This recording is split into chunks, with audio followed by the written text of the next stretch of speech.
said so beautifully. My name is Jennifer Donison, and I'm an accredited family mediator, parenting coordinator, and divorce coach. So, I'd like to share a bit about my personal journey through separation, and even though I'm a trained therapist, how it has shaped my approach to divorce coaching. So, during my own separation, I often felt completely alone. And the advice I received from family and friends, although well intended, was overwhelming and sometimes contradictory. I immersed myself in books and articles, and often I got different advice, but none seemed to resonate with my unique experience. I was filled with uncertainty about every aspect of the process, what decisions to make, what steps to take, and what my future would hold. The entire process was overwhelming, and there were many times when I felt so alone that giving up seemed like the only option. Each time I faced the daunting task of filling out forms or received a letter from a lawyer, my anxiety, stress, and everything would just spike, leaving me almost paralyzed. I didn't know what I needed to move forward or even how to start thinking about moving forward. I felt stuck in a terrible zone of uncertainty and despair. Hope felt distant, and the idea of finding happiness again seemed impossible. I lacked clear goals and didn't understand what was needed to achieve them. Most significantly, I could not envision how I would ever develop a better co parenting relationship for the sake of my children, even though I knew how important it was for their well being. It seemed impossible. Even though I'd had many years of training and continue to train, my personal journey is what drives my passion for divorce coaching. As mediators, we often encounter clients who are facing similar struggles. I hope to highlight the profound impact that effective divorce coaching can have.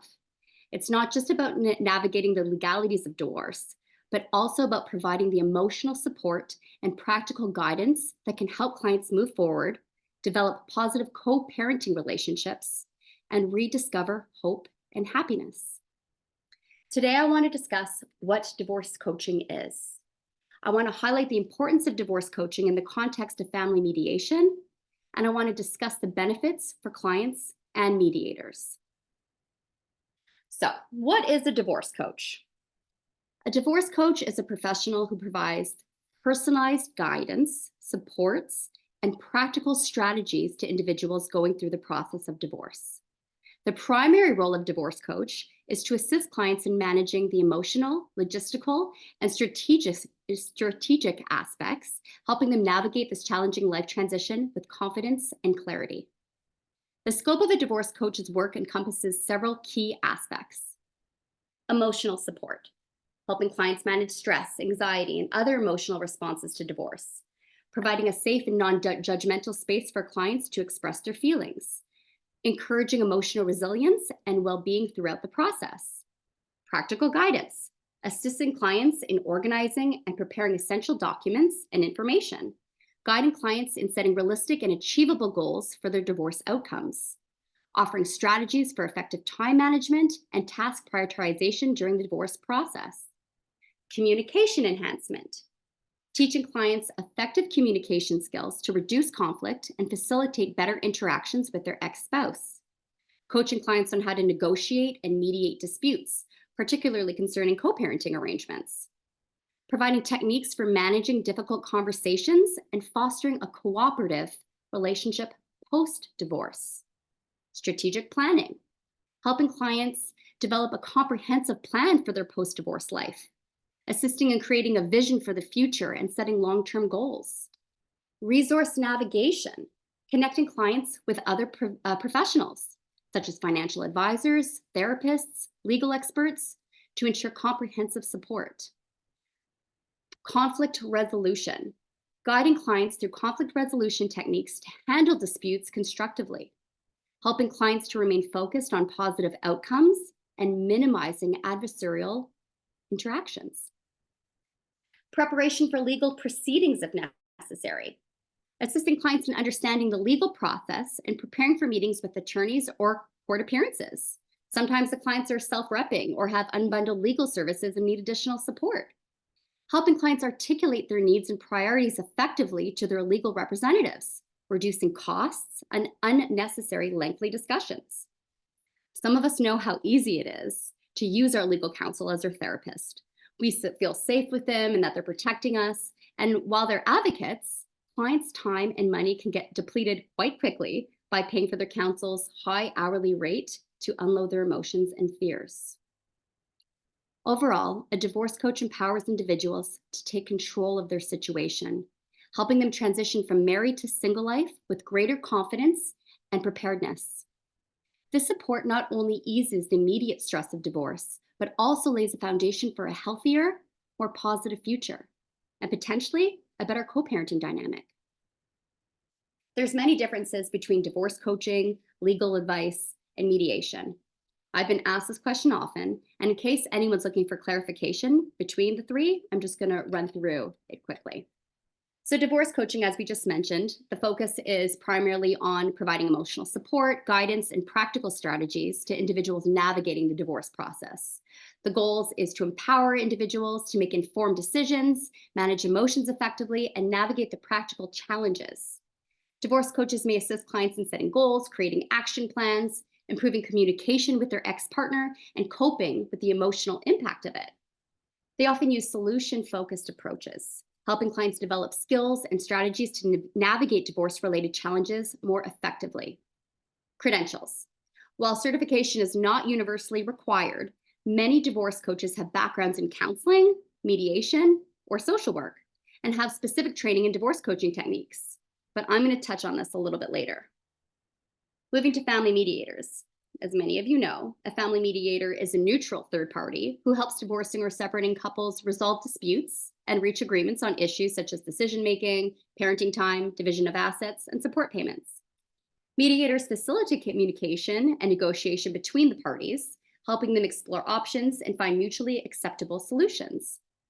Family mediators typically undergo specialized training in conflict resolution, communication skills, and mediation techniques. They may hold certifications and credentials from recognized mediation organizations like the OAFM. The goal of mediation is to reach a voluntary agreement that reflects the best interests of all parties involved, hopefully without the need for litigation. Now moving on to legal advice. Legal advice focuses on providing guidance and expertise related to legal rights, responsibilities, and obligation in the context of divorce. The goals of legal advice is to help individuals understand their legal options, protect their rights, and navigate the legal aspects of divorce proceedings. Lawyers provide legal advice on matters such as property division, decision-making, financial support, and other legal issues related to divorce. They may represent clients in court proceedings and negotiate settlements on their behalf. Legal advice is grounded in statute, case law, and legal precedent. Lawyers analyze the specifics of each case and provide guidance based on their understanding of applicable laws and legal principles. Lawyers hold law degrees and are licensed to practice law by state bar associations. They may specialize in family law and have experience in handling divorce cases. Each serves a distinct purpose in helping individuals navigate the complexities of divorce. And in my opinion, it is important for clients to understand the benefits and value of each professional role while going through the process of separation. So the importance of divorce coaching. Let's talk about the emotional and psychological support. Managing stress and anxiety, providing a safe space for emotional expression. I'll just give you a quick example. I had a client call me about a month ago. It was a first call, and they were very upset, telling me that they needed my help because they were going to reopen their file. They've already had a parenting agreement and everything, but they were just adamant on not sharing custody or parenting time with the other parent. And they were very upset. I spoke to them for a little while and found out exactly what was going on. And the reason why she wanted to change the parenting arrangement was because her ex-partner repartnered, and she was now moving in with the father of the children. And the mother did not want these children living with this new partner. So we spoke about it a little bit, and we discussed the benefits of having a new partner involved and how it would benefit her children and what her fears and concerns were. And after having this conversation with her, she admitted to feeling a lot better, and she realized that she didn't want to go through with now continuing with a bulldog lawyer and trying to really hurt her other parent, the co-parent, just to have more time with her children and prevent them from gaining this relationship with the new parent. So obviously there's different people that come to me with different situations and emotional upset, But it's important to recognize what they're upset about and try to guide them in the right way to see what would be best for them and their kids and remove the emotional aspect of it while trying to do so. Just a little example for you. Next is clarity in decision making, helping clients define their goals and priorities, assisting in making informed decisions. Another quick example is I get a lot of stay-at-home parents, mothers who will reach out to me, more typically mothers, and they will just tell me how upset they are that they have to share parenting with their co-parent and they don't want the kids to leave their side, and it's not fair that they have to go for overnights and the kids are not going to like it. And after discussing a little bit more about what they want for long-term goals and what it is that they're thinking is going to be best for their kids, they realize that having the other parent involved in the children's life is actually beneficial. So helping them with the clarity of what it is that they're wanting and what is best for their kids is helpful, just to hear them out and talk them down from that potential big wall that they've built. Preparation for mediation, organizing thoughts and documents, setting realistic expectations. Sometimes clients ask me what to expect at mediation and how to prepare, depending on their anxieties. Sometimes I literally walk them through parenting plans, for example, so they feel less anxious about the unknown and are able to think and talk through their fears and what is best for their children. Obviously, being a mediator, it's helpful to be able to walk clients through this. Now, for the benefits of divorce coaching for clients: empowerment and confidence building, gaining control over the process, having someone to bounce their thoughts and ideas off of that is not giving them the answer, just discussing the pros and cons of their options. It really helps clients feel empowered and more sure about the decisions that they've made. Building self-esteem. Many clients feel that they've lost themselves and they don't even know who they are anymore, helping them rediscover who they are. Enhanced communication skills, reducing conflict, effective co-parenting strategies, helping clients really understand what emotional conversations and responses look like versus what they are actually wanting to communicate. And even though they cannot control the other party's reactions, how the other party may respond if approached in a different way. Financial and legal preparedness, understanding financial implications, reducing legal costs through better preparation. I bring back my example of the recent client that wanted to reopen her file due to her ex repartnering, understanding the price tag associated with her actions and if it's worth it in the long run. Also having a conversation with the client before their meeting with their lawyer to help organize what it is that they want answered from the conversation and what proper questions to get those answers. Sometimes it's not as simple when clients are feeling overwhelmed and they end up spending an hour of legal time and not even really knowing why. Let's move on to some of the benefits of divorce coaching for mediators. Streamlining the mediation process. Clients arrive better prepared. There's more effective sessions. As I've already touched on, clients who are emotionally prepared and clear about their goals are more likely to engage in productive mediation and negotiation sessions, potentially leading to quicker settlements and resolution. Reducing conflict and enhancing cooperation. Improved communication between parties, greater willingness to negotiate and compromise. When emotion is established as being separate from what is the best decision, it becomes more businesslike, and clients are trained to have more productive conversations. Again, helping mediators have forward movement. Providing a holistic approach, addressing emotional and practical needs, easing the fear of forward movement, complementing the mediation process, encouraging clients that the alternatives are not something that they have as much input or control over, and to encourage the mediation process altogether. It's very helpful. Having a divorce coach on file for the lawyers involved offer numerous benefits that can enhance the overall process for both clients and the legal professionals. Although I've mentioned most of the benefits, I will reiterate a few of them and the key advantages. So improved client preparedness, emotional readiness, organized information, enhanced communication, effective communication, clear articulation of needs.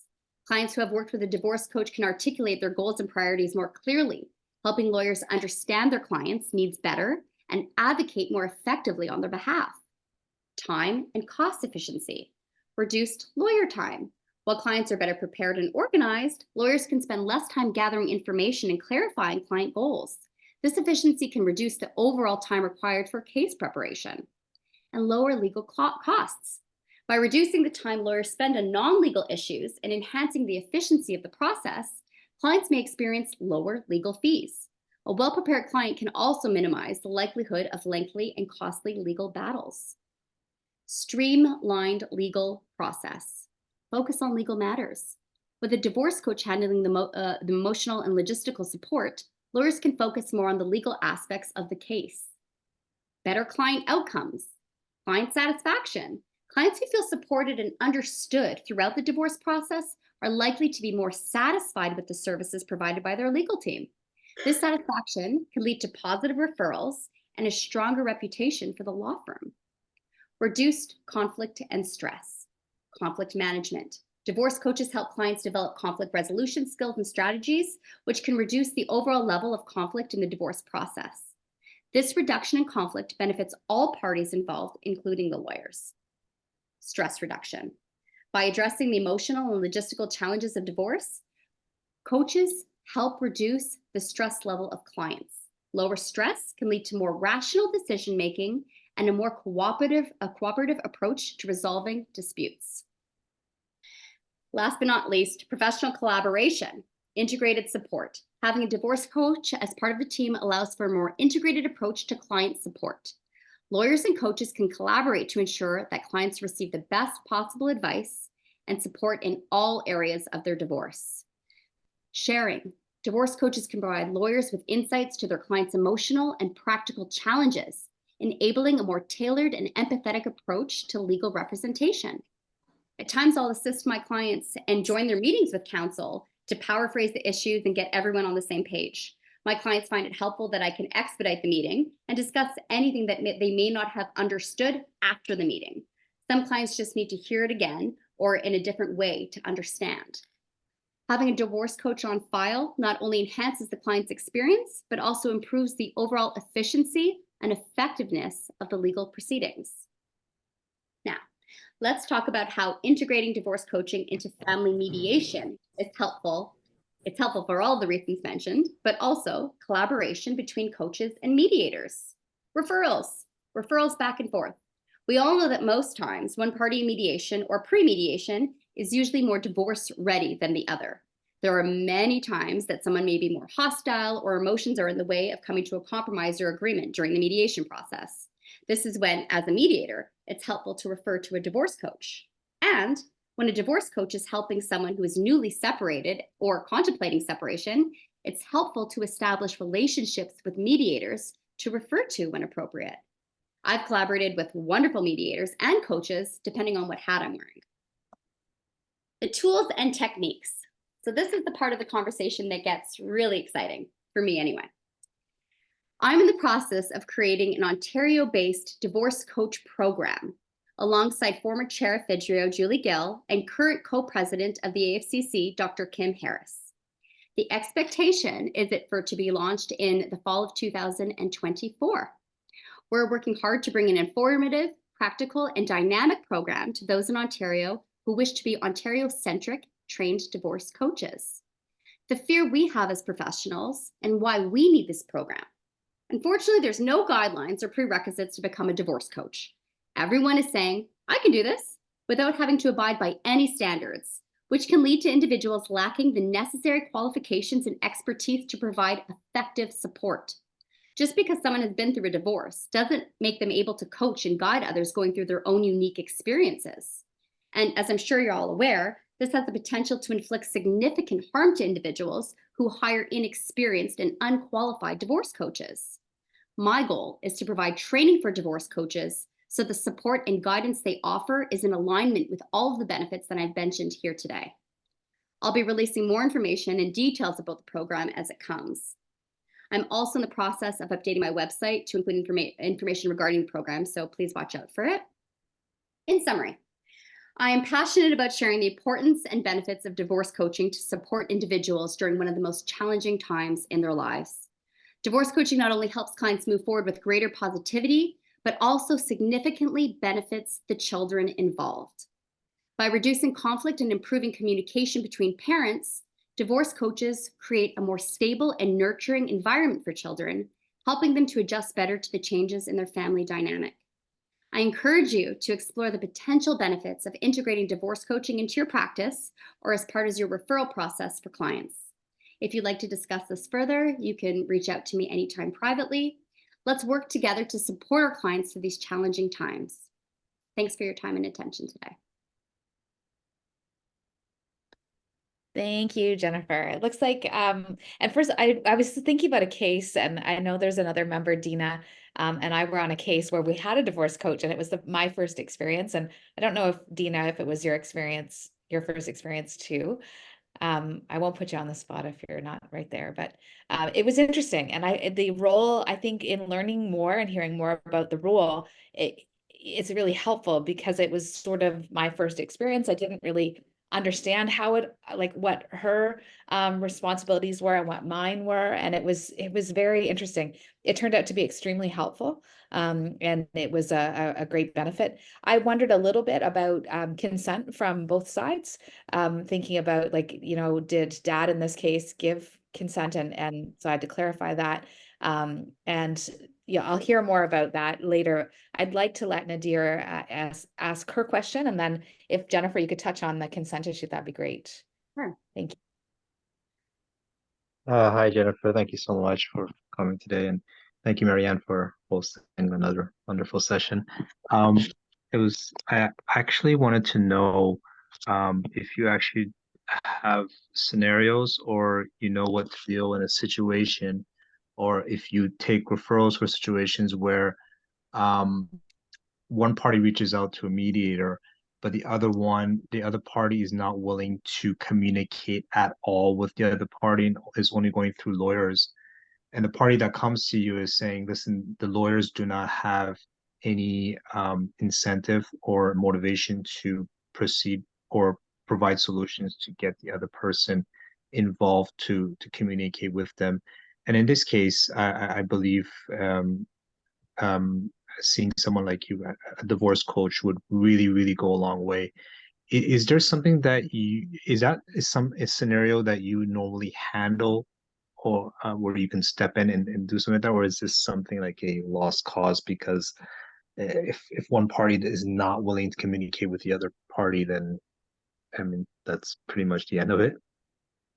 Yeah, so that's a great question. And I happen to have a lot of files that are extremely high conflict. Sometimes there's no contact orders even on the file. And the interesting part about that is when I've established relationships with family lawyers, sometimes they will recommend their clients to come and speak to me.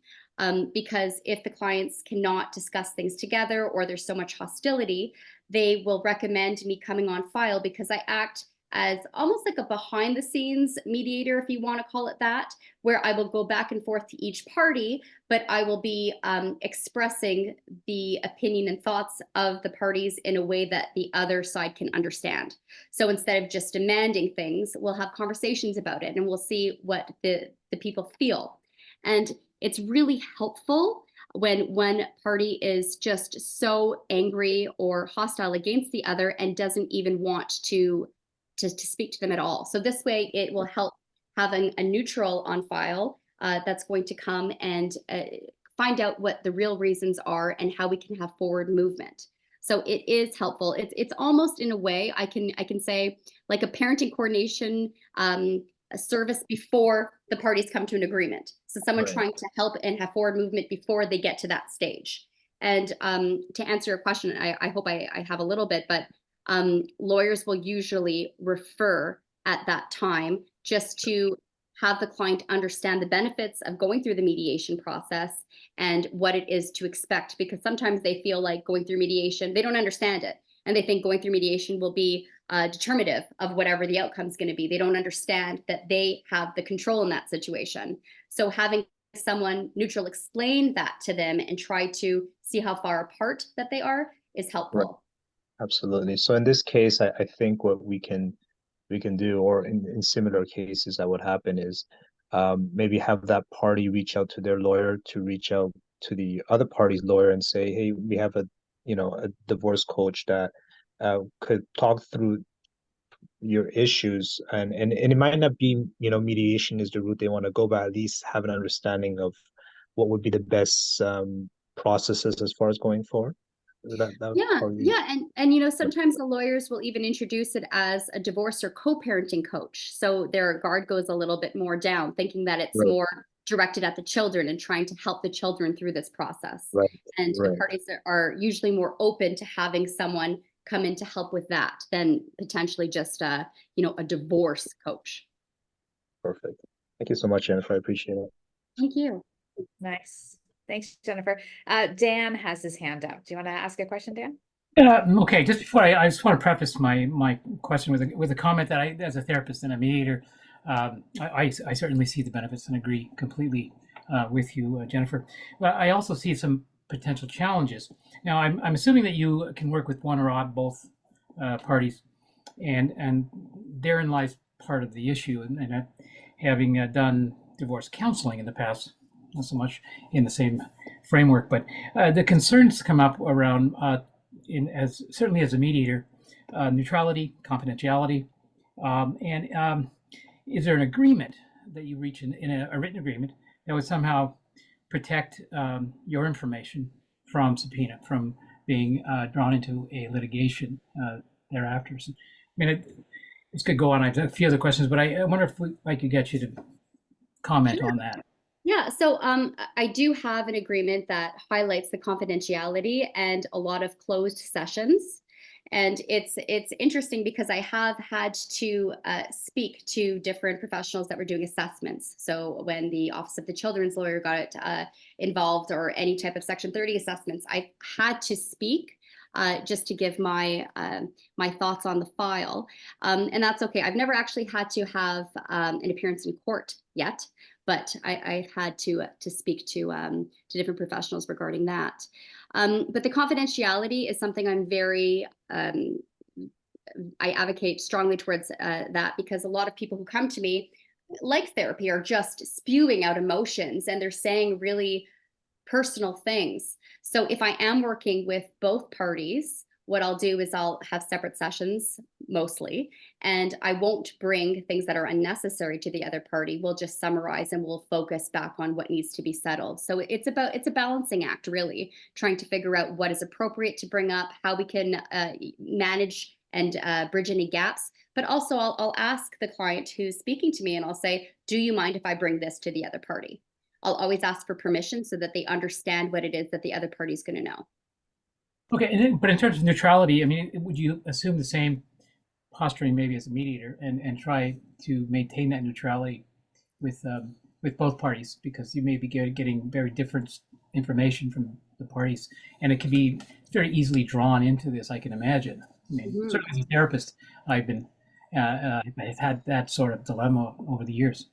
Absolutely. Yes. So when I'm working with both parties, I will remain neutral for sure and just try to help with guidance and forward movement. Sometimes when I'm working with one party and it's a very difficult situation, I will work closely with that party's lawyer and will do things like communicate through. So let's say my client will get an email and they'll want to respond in hostility. They'll come to me and they'll say, what do I do? Because I'm feeling so triggered right now. So we'll rewrite and draft the email together so it focuses on the issue, takes out all of the emotion, and we'll send it back. So I'm working as their partner in the whole process to help. So I'm not exactly remaining neutral because I'm on their side at that point, but that's only if I'm working with one of the parties. If I'm working with both, then it's a very different dynamic, which I'll be also touching on in the course that we're teaching, because it is quite different. So interesting. I actually didn't know until right now, today, that you could work with both parties. I thought the experience that I have with the divorce coach, she was working with the mom in the family. So I didn't know, and that I have so many questions, and I think it sounds like taking the training might be a good idea. Nancy has a question. Nancy, do you want to ask your question to Jennifer? Sure. Thanks. Jennifer, you mentioned that you're working with lawyers for the coaching and providing coaching to families who have no contact orders. Is that correct? Did I hear it correctly? That's correct, yes. So how do you get around that no contact order if you're working with both parties at the same time? So I could think of two different examples. One where I was just working with one party who actually had the no contact order. It was ordered against her. And we would just continue to, I would actually be the third party helping to communicate to the person that she had the no contact order against, so her ex-partner. So I was helping formulate different situations with her to kind of move forward and to stay in alignment with what she was wanting, not acting out of emotion and doing things that would look badly on her. And then I was communicating to her ex-partner. So it was just helping her really control herself and not say things that was going to negatively impact her while going through the process. So that was helpful to keep her on track and not abide by the no contact order. We made sure we did that. And then when I'm working with both parties and there's a no contact order, sometimes it's helpful and almost where my mediation skills will come in, because I will be working with both partners, going back and forth and just discussing things like, let's say, changes in parenting time, or, someone's birthday and now they want to switch things up. Just trying to discuss this with both partners and trying to see what we can come to an agreement for without it being documented in an MOU, just something that's more informal and the day-to-day things that need to be discussed. And But how do you get around the no contact? Because no direct or indirect contact, if you are contacting people, do they have a waiver or do they have permission? Or a great question. Yes, you never mentioned that. Yeah. So yeah, very good point. So we'll get the lawyers to communicate it, and sometimes if it's a criminal lawyer, they will discuss it and they'll write it out that no contact unless through a third party, and then namely, and they'll name me, or the lawyers will write back and forth and agree that I would be the one to be able to communicate. So it is documented, and then it doesn't create an issue. So that the courts are acceptable with that. As far as I know. Okay. It's just because I know what we cannot mediate at all unless the courts have given permission to the party, the criminal party. That's right.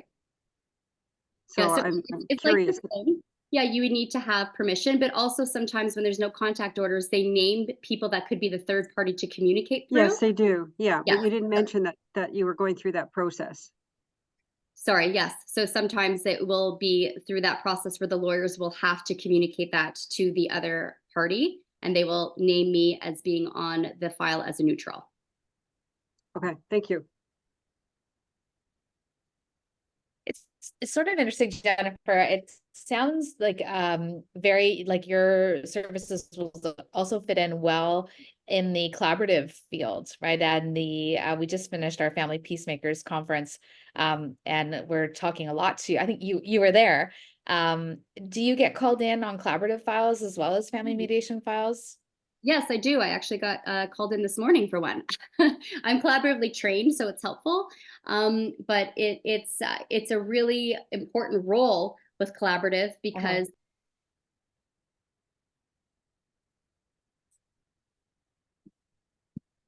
Sorry, Jennifer, I muted you. Sorry, Jennifer.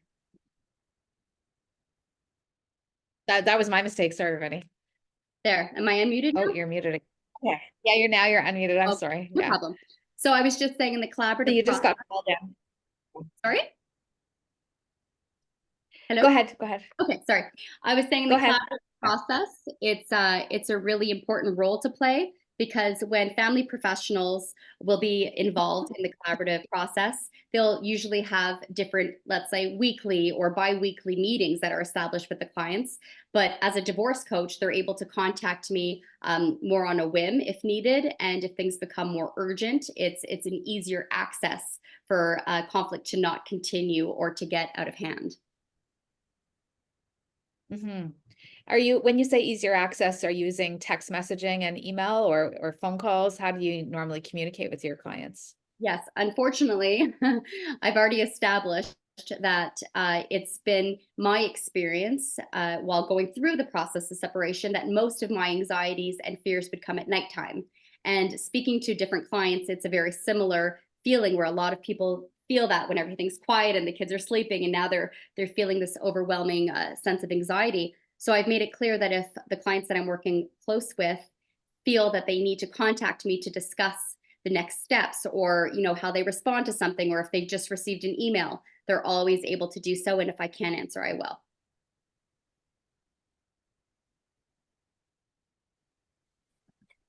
Question that I was talking about before, or maybe could you talk a little bit about like how you introduce yourself in a mediation and how you sort of, I think the divorce coach that I had in the file that with our member Dina, they didn't do a particularly wonderful job of kind of saying who they were or what their role was. So I was sort of left guessing. And I think if I was doing it again, I might want to know, like, to talk to them a little bit and say like, okay, what's happening? What's in your lane? What's in my lane? And sort of try to get a little bit more organized. Is that part of your process? So like mediation, I always have an intake session. And I always establish what it is that the clients are needing, what their goals are, what their fears are, and we go from there. I really learn about the person as we're having that session. And before the session's complete, I never book I can't say never. I likely don't book a next session. I will find out what the next steps are, whether that's helping draft an email or looking over some of their documents. And then what we'll do is we'll plan specifically what that client needs as a next step. Mm-hmm. And how do you communicate with the either the collaborative team that you're working with or the mediation team that you're working with? So very similarly to how the collaborative umbrella works is I will have a lawyer call like I did this morning with 2 collaborative lawyers and myself, and we'll discuss the situation. Yeah. And it's really the same process as a family professional working on it, because I've worked as a mediator under the collaborative profession as well. And it's very similar. It's just trying to establish what each client needs to try to move forward. Yeah. So it sounds like you had good communication around what your role was. I think that sounds super helpful. There's a question about payment structure and how those, the down to the money. Tell us about the money, if as much as you feel comfortable doing so. Yeah, no, of course. So for me, I've designed it where I bill just like a lawyer would. So the minimum is a 10-minute minimum. So if someone contacts me just to write an email or for a phone call, if it's 5 minutes, I'll bill it as 10. And then anything after 10 goes in 5-minute increments. Okay. And do most divorce coaches have the same, or similar rates, or do you know what the range of rates are? The range of rates, have kind of been all over the place. And this is why I'm really excited about this program, because I really want to get people on the same page. There's a lot of divorce coaches who introduce themselves as coaches who are on different sort of grounds than I feel sometimes are appropriate. And I would really like to establish kind of a more generic service to offer when it comes to the title of divorce coach. I want people to know what that is, know what that service will be like, and not vary too much so that there's no misunderstandings. Okay, thanks. And then how do you see the role, if you're working with a family mediator and you're the divorce coach and you're working with both parents or both persons in the family, what do you see as our different roles? What would be if I'm in the mediator chair, what's my role, and you're in the coach chair? What can you sort of just kind of say in a little nutshell what the differences are between us? Yeah. So you actually reminded me of a client situation that I was dealing with on both sides, where the mediator was trying to establish what type of stipulation would be around SoberLink for the clients. And one of my clients said, I will not allow the other party to have the children without SoberLink incorporated in their parenting time. And the other parent said, not a chance. I don't need SoberLink. I'm fine. So me going back and forth between the clients, not telling them what to do, but asking what are the pros and cons and how can we move forward with this? And what would be your last barricade to moving into this? And we would just discuss what would be important for them to feel that they weren't being taken advantage of, to keep the kids safe. If they were in the other person's shoes, how would they feel? Things like that, exploring different emotions that mediators sometimes have to remain more neutral and just present the issue at hand and see what they're thinking and saying, how far apart they are, and maybe present solutions, I dive more into how they're feeling and how we can get around it individually and then come together.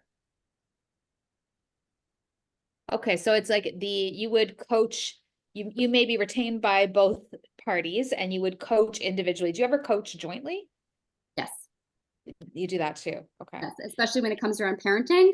And if there's an issue, I mean, I literally, I had a coaching session around the pets of the family and the veterinarian bill and how that would be established. And that was an interesting first for me, but it was good. It came to conclusion and everyone agreed, but it was almost like a mediation session, but using more isolated discussions and breakout rooms and really trying to see what each party was wanting and what they needed to get there. Oh, that's so interesting. The pet angle is, I think, going to be growing in importance as family mediators with BC's decision. Yeah. We are focusing on the annual conference in sort of domestic violence and the relation, the intersection between family violence and animal or pet violence. So that'll be neat at the conference. Okay. And so do you think that the clients see you as more of a neutral and less of a decision maker? Because like I'm trying to kind of get the nuance between like what you might do as a mediator and what you might do as a divorce coach. And it sounds like, diving into the emotions, using insight, these are things that a lot of us are trained in doing, and that we don't walk away from the emotions, and we're sort of diving into that realm as well. For you, do you think the clients see you as less of like a decision maker on the file than they might view their mediator, even though we're not decision makers? Maybe I think that I establish a very close rapport with each person that I'm working with. So it's more, I guess that's what I could say, more of a rapport. So as a mediator, I have rapport with my clients, but as a divorce coach, you get to know them very, very well, each individually. So it's more of a closer relationship dynamic when it comes to helping them. And I almost feel that as a divorce coach, people trust me more than when I'm a mediator. They have that. That's kind of the sense I was getting. Thanks, Jennifer. Dan, you have a question? Sorry. Okay, I was just I always seem to learn more from the mistakes I've made. And I'm curious if you might share maybe the contraindications, when you felt that this was not indicated, or the things that may have went sideways on a situation that would be maybe that would give that informed opinion that maybe this isn't the right time or Sure. the right individual. Yeah. I was working with both parties at one point, and then one of the parties unfortunately did something that was criminal. And it was something that felt at that time that I had to remove myself from working with both parties because it wasn't something that I could continue. So at that point, I was able to step back. There's sometimes, even when a criminal matter happens, that you can continue trying to have forward movement, but in specific cases, and it's, I guess, going to be different for everybody, it's an indication to step back. And you kind of know that even as mediators, if there's something too triggering and you can't be neutral, you want to maybe not take that file. But as a divorce coach, it's very similar, that if there's something too triggering, or if there's something that you don't feel that you would be able to help that party anymore. Another good example would be, I was working with a party who was just unable to control their emotions and would scream and yell at me because of the emotion that they were feeling for their co-parent. And I'm talking about a very violent person. And at that point, I also had to step back and say, I'm sorry, unless you get A, B, and C, we're not going to be able to continue working together. So there's different situations, and they'll come up, and you'll have to decide at that point if you feel that it's appropriate to continue or not. But definitely any violent or abusive behaviors I don't tolerate. And anything that would be too triggering, I would back away from as well.